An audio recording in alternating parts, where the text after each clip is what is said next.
gente estudando, é um livro de encorajamento e alegria. Quando a gente trabalha essas duas palavras, encorajamento e alegria, a gente entende que abre-se aí um grande espaço para a gente entender um pouco o que é alegria, porque o livro ele fala também de um povo que havia alguns conflitos, né? Havia alguns conflitos até mesmo dentro da comunidade cristã da época. E como você vai se ter alegria em meio a conflitos? Não é fácil a gente ter alegria, ser alegre em meio a conflitos. E encorajamento. Quando a gente sabe de encorajar, a gente começa a trilhar isso aí, a gente entende que ali existia um povo que acreditava em Deus, sim, mas tinha alguns receios. Porque uma palavra de encorajamento é para quem ainda está um pouco receoso, aquele que ainda sente medo. Aí a pessoa vira e fala assim: ó, não pode ir, eu estou aqui intercedendo por você, eu estou orando. Aí quando a gente vai, será que vai dar certo? Será que isso vai acontecer? Aí Deus tem uma promessa para você ir lá e fazer. Até hoje não fez, por causa de nós ainda não fomos lá, por medo, por receio, até mesmo profissionalmente. Nós lutamos aí profissionalmente para, vamos dizer assim, dentro de uma empresa, subir de cargo, isso e aquilo, mas quando a gente está chegando lá e começa a ver as responsabilidades, o que vem em nós? Medo. Aleluia. Também. Vamos conversar, tá? Não tem problema não. Aí assim vem o medo. E esse medo, às vezes, Paulo ele começou a entender que em Filipenses, ou em Filipos, vamos dizer assim, as pessoas acreditavam, eram felizes, era uma comunidade meio mística, né? Meio misturada, melhor dizendo. Porém, ali havia pessoas que estavam com medo. Ainda existia um povo assim. E para completar, nós vamos até entrar depois, havia algumas diaconisas que tinham conflito, né? Paulo ainda dá o exemplo, e que nós vamos entrar dentro dela. Quando a gente fala de conflito, de duas pessoas de frente de igreja, não retrata, parece que é os dias de hoje, porque às vezes em nós também, com liderança, ou seja, em alguma organização, acontece isso, alguns conflitos, e que às vezes destoa de pensamentos, algum leva uma linha de raciocínio, outro leva a outra, e nós esquecemos do foco principal. E esse livro, Paulo ele enfatiza bem, né, do esvaziamento, que ele fala do esvaziamento kenosis de quem? De Jesus. Ele traz Jesus para o centro do livro. 100% ele vai falando, vai pautando, mas vai trazendo Jesus como centro. E isso retrata para nós o que? Se Jesus não estiver no centro das nossas vidas, tudo vai destoar. Às vezes ainda não deu certo, é porque nós não depositamos 100% a confiança em Cristo. Sabe por quê? O verdadeiro amor faz o que com medo? Lança fora. Todo mundo. Quem é o verdadeiro amor? Jesus. Às vezes nós ainda não esvaziamos por completo. E nós vamos ler um pouquinho da palavra do Senhor. Abre no livro de Filipenses, capítulo 2. Filipenses 2.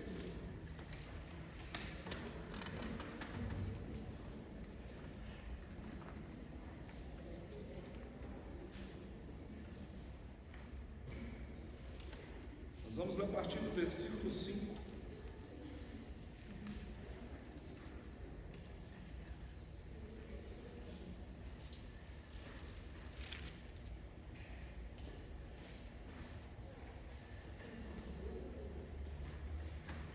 Diz assim: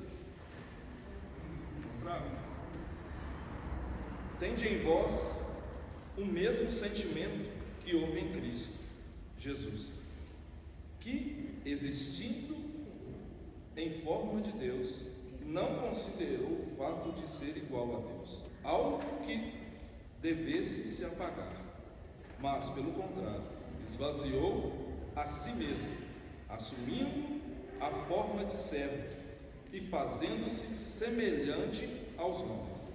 Assim, na forma de homem, humilhou a si mesmo, sendo obediente até a morte, e morte de cruz. Por isso, Deus também exaltou com soberania e lhe deu um nome que está acima de qualquer outro nome, para que o nome de Jesus se dobre todo o joelho dos que estão nos céus, na terra e debaixo da terra, e toda a língua confesse que Jesus Cristo é o Senhor, para a glória de Deus. Amém? Senhor nosso Deus eterno Pai, assim, ó Deus, como a oração do pastor já foi feita, eu não quero empalidecer, mas só peço a Ti, abra a nossa mente, o nosso entendimento, para que nós possamos usar a Tua palavra e tudo aquilo, ó Deus, que o Senhor nos ordenar, Pai, que nós falamos, que nós vamos falar, em nome de Jesus. Ele é um texto bem rico, dando algumas expressões de esvaziamento de Cristo. Quando a gente entende que Jesus ele deixou toda a sua soberania, veio à terra, teve que se esvaziar dele para se fazer homem, para começar um plano divino aí, e esse plano chegar até nós, a gente entende que em nós precisamos também de esvaziar de muitas coisas. Nós trabalhamos,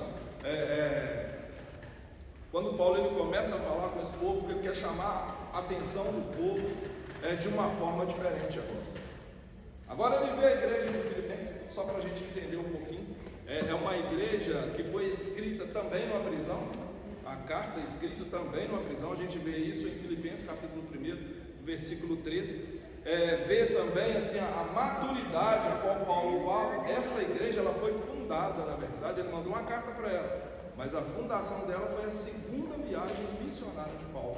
E isso está em Atos capítulo 16, a partir do versículo 11, que a gente vê que ele teve um plano ali, porque Filipenses, na verdade, a cidade de Filipe, era uma igreja, o quê? Era uma colônia romana, onde ele passou por alguns lugares e chegou ali.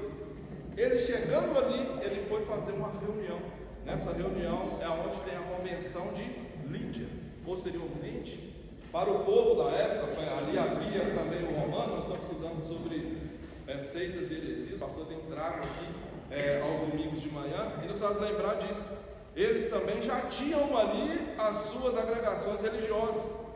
Então Paulo ele chega e começa. Vamos fazer um momento de oração, de dar Silas para perto. Vamos fazer um momento de oração. E tem ali Lídia, uma mulher fervorosa também, com o coração voltado para a obra.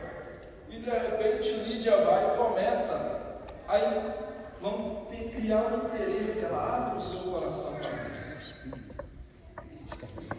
Vem aquele envolto. Nós vamos ver descendo ali o texto, a partir do versículo 13, 14, a gente vai descendo o texto, a gente vai vendo que rapidamente passa uma menina. Aí todo mundo já conhece a história, aquela menina adivinhadora e tudo. Aí eles vão e prende Paulo e Silas. Na prisão há de se converter o carcereiro e uma família. Então o propósito iniciou-se a igreja em Filipos dessa forma, com a convenção de Lídia, com a conversão de Lídia e também de um carcereiro e sua família. Havia um propósito em cada sistema, em cada viagem missionária de Paulo, a gente entende isso. Só que o processo lá atrás de Paulo, como todos nós conhecemos, a partir de Atos capítulo 9, a gente entende que Paulo ele teve um caminho a trilhar, ou um processo a trilhar bem difícil para chegar nesse estágio. Todo mundo sabe que ele estava em um cavalo, pegou uma carta para procurar cristãos, para matar os cristãos. Ele chegava nas vilas e matava todo mundo. Todo mundo conhece essa história. Vê Paulo caindo do cavalo e tal, a sua visão, aquilo ali foi atrofiando ele. Só que a gente não foca muito no processo que ele teve que passar por isso. Ele volta 14 anos, vai lá para Tarso, 14 anos por onde eles andam. Saiu de lá perdido, porque ele tinha que voltar para a sua parentela, consertar alguns pormenores que ficaram, a igreja sabe, alguns traumas que ficaram, ele teve que voltar lá para consertar, porque Paulo ele foi criado onde? Na igreja ele foi criado aos pés de Gamaliel, o teólogo da época. época, o homem sábio da época. Então ele era um fariseu de carteirinha, ele defendia aquela lei ali que ele trabalhava.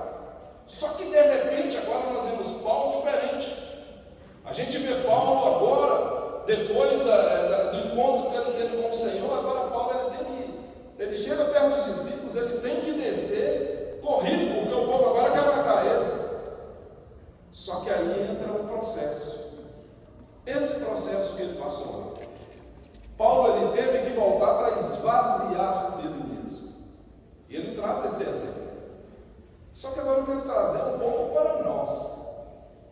Como anda o nosso esvaziamento com relação ao Evangelho? Porque para nós rompermos, nós temos que nos esvaziar.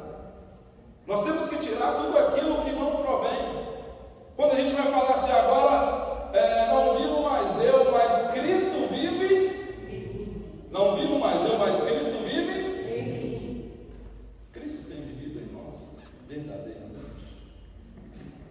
Será que quando eu abro a boca e falo assim, ó, Cristo vive em mim, será que realmente isso tem feito parte da minha vida? Ou será que eu ainda tenho medo de dizer isso, eu tenho receio de falar isso? Vamos trabalhar aqui com alguns viés, até mesmo da área da psicologia, quando a gente fala do nosso ego. O nosso ego da psicologia, ele trata do nosso eu, o eu, pessoa, o eu ser. E é de cada um, só que ele desperta alguns gatilhos. Quando a gente fala de esvaziamento, se eu virar perguntar assim, ó, você, quando vai pedir o Senhor para se esvaziar de você mesmo, o que nós pedimos mais ao Senhor para esvaziar de nós mesmos? O que você pediria para esvaziar de você mesmo? Ego. Orgulho. O que mais? A vaidade. Luxúria. Mentira. Falta de perdão. E é um negócio interessante. Ontem eu fiz essa pergunta também lá no projeto. O que vocês querem esvaziar de vocês mesmos? Teve um jovem que falou isso aí. Falta de perdão. E eu não estudo lá e eu falo que o perdão ela é uma chave que abre muitas portas. Sabe por quê? A falta de perdão é uma coisa séria. Eu até brinquei lá, mas tem um lá forte, né? Lembra muito o Renato quando morreu? Eu falei com ele assim, tá vendo esse jovem aqui? Quando eu não perdoo, quando eu não tenho assim muito esse contato do perdão, e lembro dele, eu estou carregando ele nas minhas costas. Sabe por quê? Ele não está nem sabendo. A raiva, ela desperta em quem primeiro? Nele ou em mim? Olha quantas pessoas que nós temos carregado. Porque toda vez que você lembra dessa pessoa, abre-se um gatilho, entra o ego lá na sua mente. Mas ele está desse jeito, mas essa pessoa está assim, eu estou aqui. Não é isso que vem na nossa mente quando a gente não libera perdão?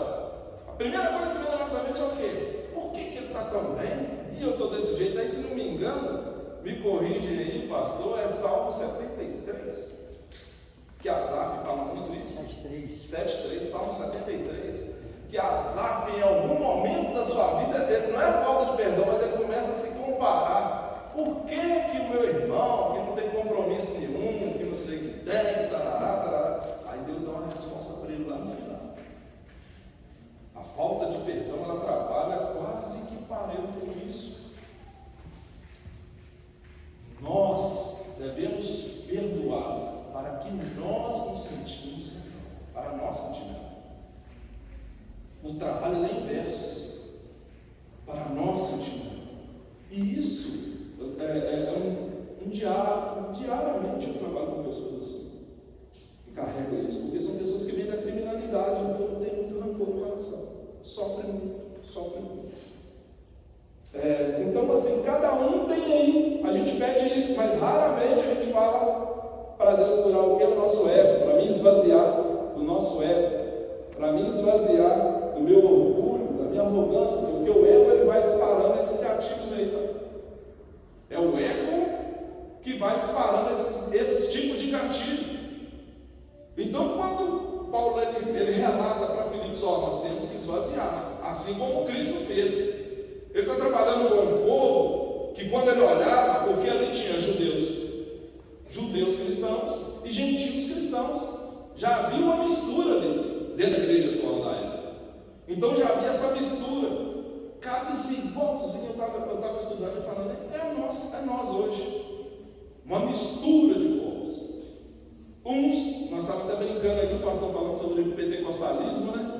Uns só reteté demais, uns já é mais contido, uns já entende de uma forma, uns trabalham com a batalha espiritual, outros com batalha, só que ali estava tudo dentro de uma igreja só. Só que havia um detalhe. O judeu por si só, ele era inflado, ele era arrogante. Se a gente for analisar, ele já era porque ele já era o povo. Não é? Ele já tem toda uma história. Toda uma história. E eu quero dizer para nós aqui, irmãos, quando Jesus ele vem e morre na cruz, ele morreu na cruz, não foi por uma classe de pessoas. Ele morreu na cruz para que todos nós fôssemos lavados e remidos no sangue dele. Nós não podemos invalidar o sangue de Jesus em dizermos que nós não somos capazes. O viés que Paulo está falando, assim como Cristo esvaziou dele, nós também devemos esvaziar de nós. E nós identificamos o que é que nós precisamos. Só que o nosso ego, eu estava falando um pouco do ego, aí eu tirei como ele pode manifestar. Ele manifesta em 3 sistemas: o equilíbrio. Você ouve as coisas, você é afrontado, você é aquilo, você está com o seu equilíbrio racional, porque o seu ego é aquele que trabalha isso aí. É ele que consegue trabalhar esses 2 pares aí, então você é uma pessoa bem equilibrada, você olha isso, você ainda consegue estar contido. O segundo é o inflado, que gera orgulho excessivo, arrogância e recusa aceitar erros. Sabe aquela pessoa que ele é arrogante, que assim, se a pessoa que está do lado dele errou, ele está ali para apontar? Só que isso é um perigo, principalmente no nosso meio. Ontem foi lançada uma pergunta sobre que vai para o inferno, né? O pastor falou assim, isso é muito sério. Eu até esqueci o versículo que o pastor falou na hora. Foi de manhã. Mas tem coisas que não cabe a nós, não cabe a mim, não cabe a você apontar. Nós estamos como orientadores.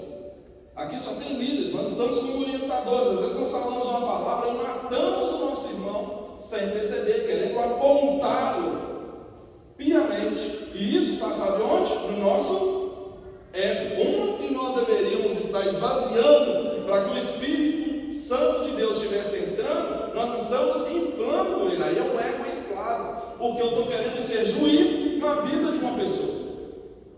E nós devemos começar a entender uns pares desse esvaziamento. O ego inflado, ele é um perigo para as pessoas que estão ao seu lado. Então nós devemos tomar um pouco de cuidado sobre isso. E o ego ferido é o que causa grande insegurança, é o que causa medo, rejeição e busca constante aprovação de pessoas. Toda pessoa que tem o resquício de rejeição alto, ele quer fazer o quê? Buscar o quê? Aprovação. É nítido. É nítido. Quando você começa a fazer uma linha do tempo com ele, você vê, ele está buscando uma aprovação. Porque lá atrás, lançaram uma palavra mal falada na vida dele. Porque as pessoas olhavam para ele e sempre falavam assim, ó, você não vai dar certo. Você nunca vai ter futuro. E se a gente não identificar isso e quebrar, não vai mesmo. Por que Paulo estava dando essa palavra de encorajamento e alegria? Trazendo a alegria. Dentro do livro de Filipenses, vocês vão ver que tem 16 vezes escrito a palavra alegria. Aí a gente entende. Quando começa a falar muito de alegria, por quê? O povo está alegre ou o povo está tendenciando para algo triste? Porque está chamando a atenção das pessoas. Talvez Paulo ali estava vendo uma igreja que estava tendenciando a tristeza pelos fatos que eles estavam vendo. Eu não sei. Talvez estava vendo ali o declínio, um pouco do declínio, então precisava de um encorajamento a mais à igreja. Isso precisava de esvaziar um pouquinho do ego da igreja. Quando a gente começa a ver essa situação, a gente vê o ID, né, que é isso, é a parte primitiva do nosso cérebro. É aquilo onde é que está ali as nossas raízes, aquelas primeiras que você conota com os valores, e o superego é a parte moral do nosso ser. É aquilo que é o moral, lá dentro do nosso eu. Nós temos que aprender a lidar com isso. E um acaba ofuscando os outros. Se você está num lar, vou dar um exemplo meu. Eu cresci em um lar completamente desorganizado. Eu estava lá em casa, conversando com a Adriana sobre isso. Meu lar, minha mãe era kardecista e meu pai era presidente de centro espírita. Eu cresci vendo meu pai bebendo, minha mãe descendo. Kardecista é mais incorporação, não sei quem sabe, né? Incorpora o morto, não sei se o kardecista trabalha mais nisso. Cansei de ouvir voz de gente morta no corpo, na voz da minha mãe. Pessoas que já morreu já há muito tempo. Irmãos, é um negócio do diabo. Ele sempre volta falando que ele está bem. Só que a pessoa em vida sempre praticou o mal. Então, o inferno não existe, se a gente for analisar. E quem está morto fala alguma coisa? Eu fui crescendo no meio daquilo. Ainda menino, fui crescendo vendo aquilo. Então, quando a gente fala aqui do superego, a gente trata esse viés moral nosso. A gente começa a ver como que está sendo polido. Agora imagina o meu. Posteriormente, eu fui o quê? Eu fui conhecer o mundo das drogas. Aí foi, até eu chegar a conhecer a Cristo. Aí tem toda uma história que eu não quero entrar muito nela agora, não. Porque eu quero falar o seguinte: o esvaziar de nós mesmos é nós sermos sinceros com nós mesmos. Não tem como eu pegar esse copo e querer completar ele com óleo aqui, não vai dar certo. Não tem como você ser meio cristão. Não tem como. Tem o cansaço, tem o dia a dia, tem as nossas histórias de vida, cada um tem as suas atividades, mas não tem como você ser meio cristão, chegar na hora do culto, pegar, porque as pessoas vão me ver, agora eles vão me ver, eu tenho que pegar a Bíblia, eu tenho que vestir a roupa de crente agora, né? Não tem como. Talvez aos nossos olhos é até bacana, né, pastor? Talvez aos nossos olhos, pastor, é até bacana, mas e aos olhos de Deus? E aquele que não dorme? Por que esse livro é alegria? Fala 16 vezes de alegria nesse livro. Porque talvez as pessoas precisavam de um encorajamento. Quando Paulo ele trata esse encorajamento, será que não lançava a dúvida ainda na vida dessas pessoas? Talvez alguns ainda não se sentiam rejeitados estando no meio de outras pessoas. E quando a gente fala de rejeição, a gente entende que a igreja ela tem perdido, algumas pessoas têm se perdido ou têm se refugiado. Nós estávamos até conversando ali, o pastor Maurício e o pastor Petrônio conversando que as pessoas têm se refugiado nos altares do Senhor. Está carregado de traumas passados. Aí para onde que ele vai? Ele tem que mostrar que ele é capaz e ir para o altar. Ele tem que mostrar que ele é capaz. Eu não sei se vocês já viram profissionalmente pessoas dentro de empresas. Eu vou estudar para me provar para ela que eu sou capaz. E ele é um profissional amargurado. Muitos médicos, engenheiros, pessoas aí infelizmente, estão na profissão errada. Não trata como devido, mas sabe por quê? Quando vai ver por trás é o quê? Ele vai provar o quê? Primeiro, né? Alguns vão por causa do dinheiro, mas só que é para provar para alguém que ele era capaz. E isso tem matado muitas pessoas, porque isso aí é como correr atrás do vento. Salomão ele deixa muito claro a respeito disso. Irmãos, o que nos resta hoje? O que te resta? Está na hora de nós começarmos a acordar. O que nos resta hoje a não ser estar caminhando com Cristo? Porque o mundo hoje jaz do maligno, não tem para onde ir. O que nos resta hoje? Um pequeno exemplo aqui, eu saí um pouquinho do contexto, estava conversando com o nosso irmão Manassés, um amigo nosso comum, teve lá no projeto, morreu mês passado. Do nada, morreu. Um outro menino morreu semana passada, um vizinho meu, de frente de casa. O cara bem, mexendo na casa dele, só via o cara trabalhando, só via o cara sempre dedicado à família, fazendo isso. Aí ontem, só aconteceu alguma coisa com o nosso vizinho aí. Hoje a Adriana me liga, ó, realmente ele morreu. O que o cara tinha? Irmão, sabe o que nos resta? É buscar a Cristo, esvaziar de nós mesmos. Nós não sabemos o que vai acontecer quando nós sairmos ali. Não sabemos. A certeza que nós devemos ter hoje é de realmente fazer isso. E falando de esvaziamento, no versículo 8, fala-se de uma coisa muito chamativa para nós, de Filipenses 2. Assim, na forma de homem, Jesus se fez, humilhou-se a si mesmo, sendo obediente até a morte e morte de cruz. Quando nós falamos aqui de esvaziar de nós mesmos, vem esse confronto dessa palavra. Quem aqui gosta de ser humilhado? Quem aqui gosta de se fazer de humilhado? Sabe qual é o nosso bordão? Eu no meu direito eu vou até a morte. É ou não? Jesus deixou o povo direito dele de lado. Por mim e por você. Ele se humilhou.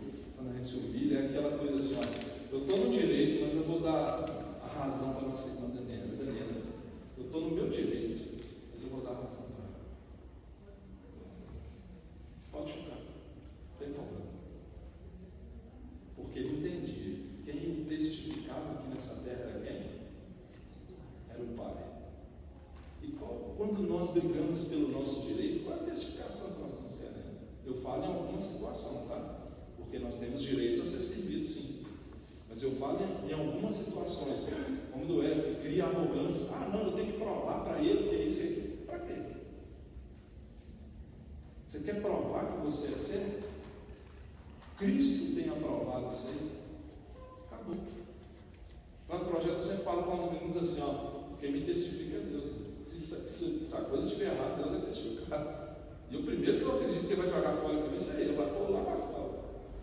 Porque quem testifica a nós é Deus. Nós precisamos ficar dando explicação daquilo que quem justifica demais é o que, irmãos? A Bíblia fala que na volta do Senhor, eu esqueci aqui o capítulo que está em Mateus, a volta do Senhor vai ser um negócio muito interessante. A Bíblia fala de uns que vão chegar e falar: Senhor, eu profetizei em seu nome, muitas pessoas, eu revelei também, falei profecia, fiz isso, fiz aquilo. O que o Senhor vai falar com esses? Esses aí estavam justificando ou não estavam? E por que Jesus falou pelo aparta de mim? Foi sucinto, Senhor, cirúrgico. Aparta de mim, que eu não conheço não. Então a justificação demais tem algo por trás dela. E nós carregamos muito isso em nós. Jesus se humilhou. Palavra simples para aquele povo. Talvez estava acontecendo aquilo. Talvez isso tenha acontecido no nosso cotidiano também. É muita justificativa e pouca verdade. Só que um detalhe: quando fala desse esvaziar de si mesmo, humilhar-se a si mesmo, traz uma palavrinha-chave aí: obediência. Aquele que obedece, ele não justifica muito, ele só faz. Dá para fazer e não dá para fazer. É sim, sim, não, não. Passou disso é de quem? que nós devemos fazer. Aí agora, Paulo ele sente em enviar essa carta. A gente entende, Paulo ele sente em enviar essa carta para trazer essa alegria, esse encorajamento, mas ele estava vendo algo meio destoado na igreja. Ele via que mesmo assim ainda havia algo que estava travando a igreja de crescer. Algo ainda poderia ser assim feito ou estar mais pronto para crescer. Aí ele fala no versículo, eu quero falar aqui de duas mulheres. Ele trabalha com duas mulheres assim. Eu anotei aqui, que eu achei muito interessante quando ele fala dessas duas mulheres. Capítulo 4, no versículo 2. Evódia e Sintique. A sua está escrito é? Não, Evódia e Sintique. Eu pensei que eu estava dando o sobrenome. Eram duas mulheres. Filipenses capítulo 4, versículo 2. Eram duas mulheres. Eu tentei ver alguns livros sobre essas mulheres, mas a única coisa que eu consegui encontrar delas, por que ele fala? E é interessante, quer ver? Vamos lá no capítulo 4, versículo 2. Suplico a Evódia e a Sintique que entrem em o quê? Em acordo no Senhor. Aqui é uma oração para quê? Unidade. Parecia que a igreja estava perdendo o que aí? A unidade. Por que eu estou falando isso? Essas duas mulheres, eu fui pesquisar sobre elas, e a única coisa que eu consegui enxergar delas aqui, ou eram líderes, como título, poderia ser diaconisas. Porque o diácono é aquele que faz tudo na igreja. Eram diaconisas, que realmente faziam tudo, estavam à frente da igreja. Agora Paulo chega um momento que ele fala assim: olha gente, eu suplico, que Evódia e a Sintique que se entrem em acordo no Senhor. A igreja estava perdendo. Por quê? Por causa de dois líderes que não estavam entrando em acordo. A preocupação de Paulo era: a igreja estava ficando desunida. Agora eu quero falar para mim e para você. Hoje, quando isso acontece dentro de uma igreja, qual é o rumo que dá? Você já notaram o tanto de igreja que tem? Quando a gente não está de acordo, aí o pastor Petrônio aqui, a gente não está de acordo, não se acerta. O que ele faz? O pastor Petrônio da DPV vai abrir lá a igreja Rômulo Pentecostal do Brasil, vou lá e põe uma lá, quase igual, não é assim? Mas nunca que entra em. E ele suplicou ao Senhor para que essas duas mulheres, elas tinham importância, para ele relatar elas tinham importância. Eram mulheres que cuidavam pelo exército, eram juntas, para que elas se unissem. Então a gente vê aqui que a importância que tem uma unidade, uma liderança que trabalha em unidade dentro da igreja. E hoje aqui nós estamos falando para líderes. É muito importante. Se você tem alguma coisa que não foi o seu líder te falou, se talvez ele falou imperceptivelmente, que chegou e te atingiu, irmão, vá até ele, conversa com ele. Talvez ele falou que é tanta coisa que acontece, igual o pastor e a pastora Luiz. São tantas igrejas, tantas pessoas, e fora da igreja também, que a gente olha só aqui no rebanho, mas e fora? Vocês atendem, aí entra a família, e vai assim. Primeiro família, depois a igreja e várias outras pessoas. Aí às vezes chega o Rômulo lá, vai falar um negócio, o pastor já está com outra coisa na mente, fala uma coisa que talvez até dói. Só que a gente não releva. O que a gente faz? Traz para onde? Lá para dentro da mão. E a gente começa a contar. Aí começa. Eu não sei se era esse o motivo, tá? Eu estou dando um exemplo do que mais acontece. E que nós estávamos tendo estudo sobre isso aqui. Começa a ser assim uma divisão, porque aí a gente começa a olhar erros.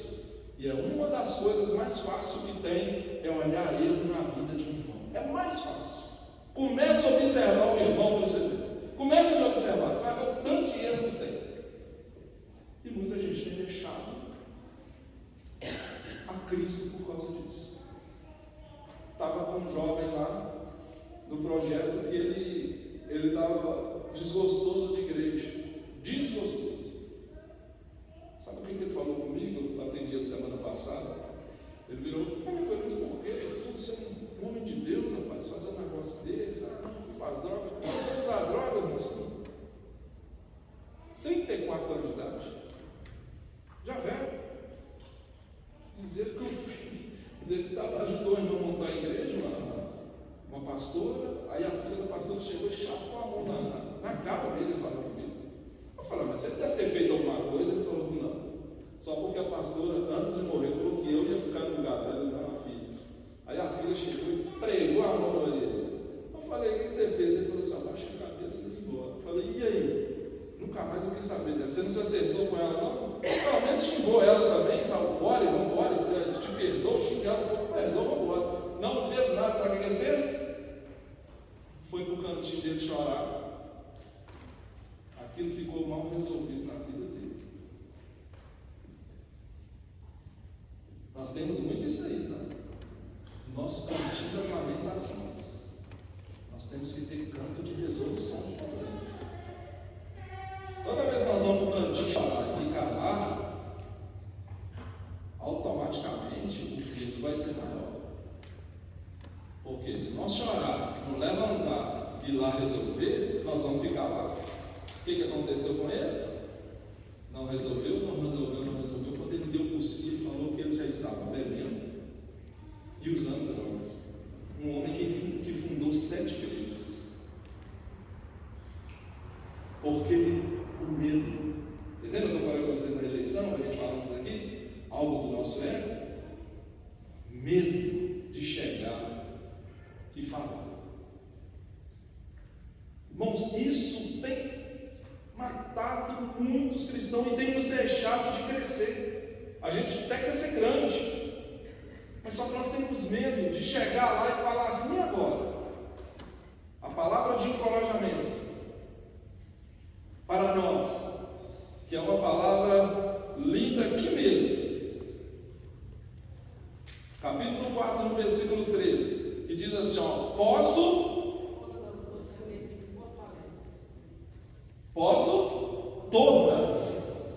todas as coisas naquele que quem nos fortalece? Quem tem te fortalecido? Quem que você mais tem alimentado aí na sua alma? Alimentado o medo de crescer, o medo de realmente, quando ele fala de alegria, mas aí a gente tem até agora você só contou tristeza. Mas irmão, é possível ser alegre com Cristo em meio às dificuldades. Isso é possível. Isso é viver o sobrenatural. O que você acha que é o sobrenatural de Deus na sua vida? Você já parou para pensar nisso? O que seria o sobrenatural de Deus?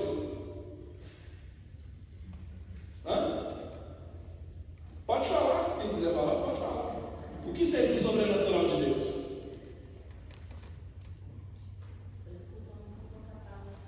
Coisas que os homens são capazes de fazer. Aquilo que traz tangível para a sua vida. O que seria aqui na terra o sobrenatural? Não agir? A gente. O que a gente falou? Agir. Sabe o que a gente pensa? Eu vou para o céu que é sobrenatural. Não, o céu não é sobrenatural, não. Vai lá em Apocalipse. Você sabe tudo que vai acontecer, sabe? Lá vai ter o que? Ruas de ouro. Vai ter um lago lá de cristal. Vai lá para você ver. É coisa que a gente nunca viu, mas você sabe o que vai acontecer. O sobrenatural de Deus nas nossas vidas. Quando você chega em casa, não tem nada em casa. Você dobra o joelho, não tem comida nenhuma. Aí bate lá na sua porta e fala assim: rapaz, você sabia que eu estava lá em casa? Aí, eu senti de Deus de te trazer isso aqui para você. Isso é sobrenatural.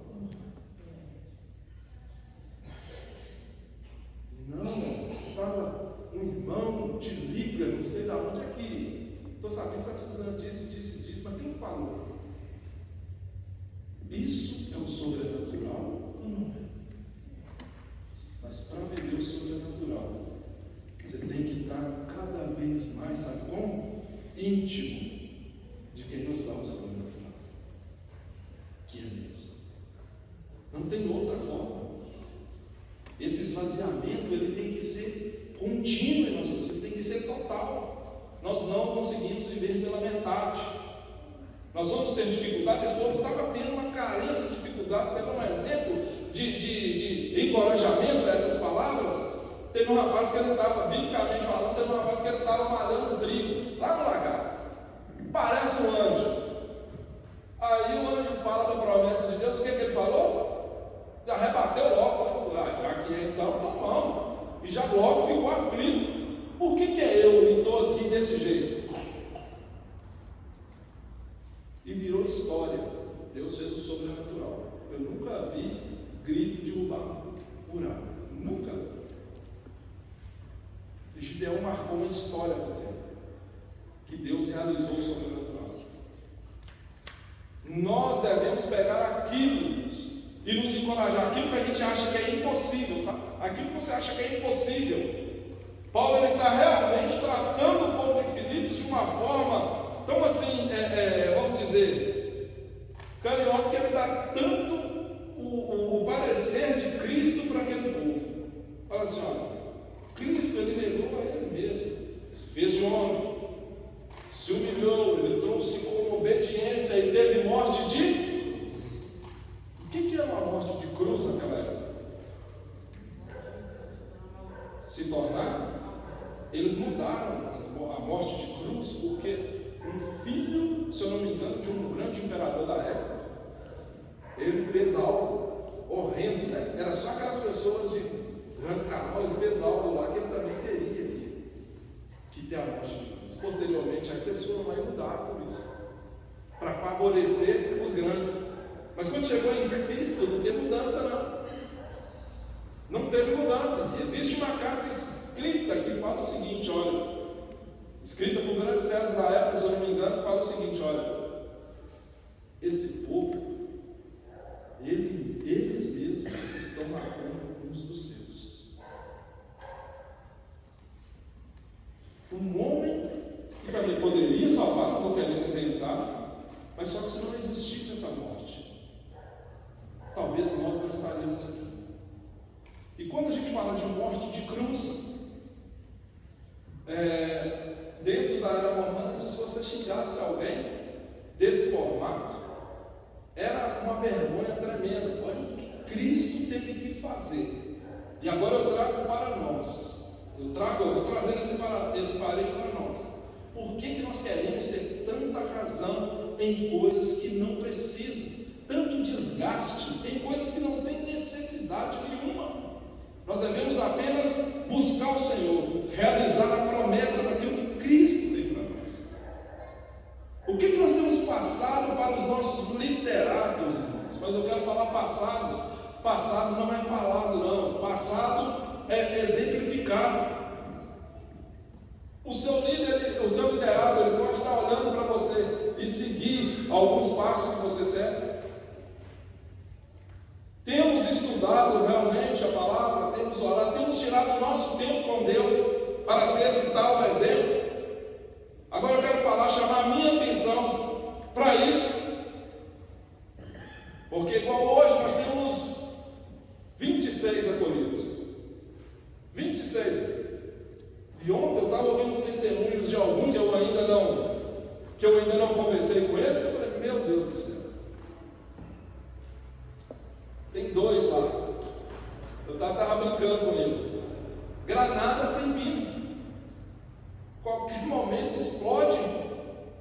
Eles deixaram a granada sem pino lá, porque a vida dos meninos toda desorganizada. Criminalidade, tráfico de droga, atrocidade. Só que ontem, quando eu vi ele contando o testemunho dele, ele falou um negócio que assim mexeu comigo.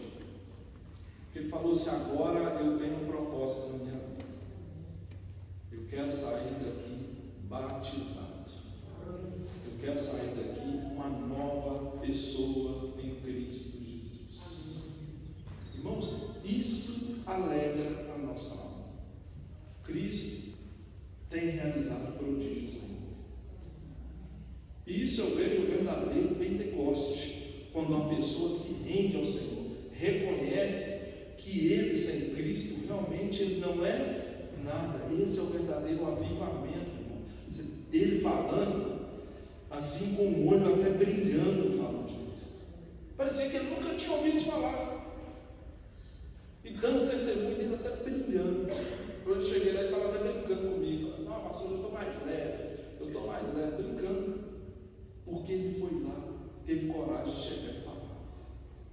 Então nós temos visto, Cristo ele tem feito maravilhas, sim. Paulo, quando ele retrata isso, ele traz, a gente vê, né, dentro do nosso mundo espiritual, o quanto Deus tem trabalhado. E isso tem trago para o físico. E esse esvaziamento, essa kenose que a gente entende, de se esvaziar de nós mesmos, Cristo teve que fazer isso, isso é uma coisa muito séria para nós. Eu quero esvaziar somente disso, isso aqui não, isso é muito sério. Nós devemos ser cristãos por completo. Nós devemos aprender a trilhar esse caminho de Cristo. Isso que Cristo tem guardado para nós. Nós devemos trilhar esse caminho para que nós possamos prosseguir, para que nós possamos ir adiante. E essa igreja de Filipos, ela foi uma igreja assim que entendeu esse propósito. Ela entendeu esse propósito. Entendeu que Cristo, estando na frente, irmãos, eu não sei, porque só relata isso, né? Dessas duas, da Evódia e da Sintique, só relata isso. Mas a gente entende que uma igreja em unidade, ela realmente avança. E uma igreja em unidade é uma igreja que se preocupa. A unidade falada é muito legal. A unidade praticada é outra coisa. Porque a gente sentar, falar que nós somos unidos, e quando acontece alguma coisa, cada um com seus problemas, é totalmente diferente. Nós devemos ser uns pelos outros. Jesus disse: amai-vos uns aos outros. Então essa é a palavra que eu quero deixar para vocês. Irmãos, devemos esvaziar de nós mesmos e deixar Cristo realmente agir em nossas vidas. Deixar com que Cristo realmente venha realizar a obra que Ele tem. Só que nós também devemos nos levantar e ter essa atitude. Amém? Vamos ficar de pé.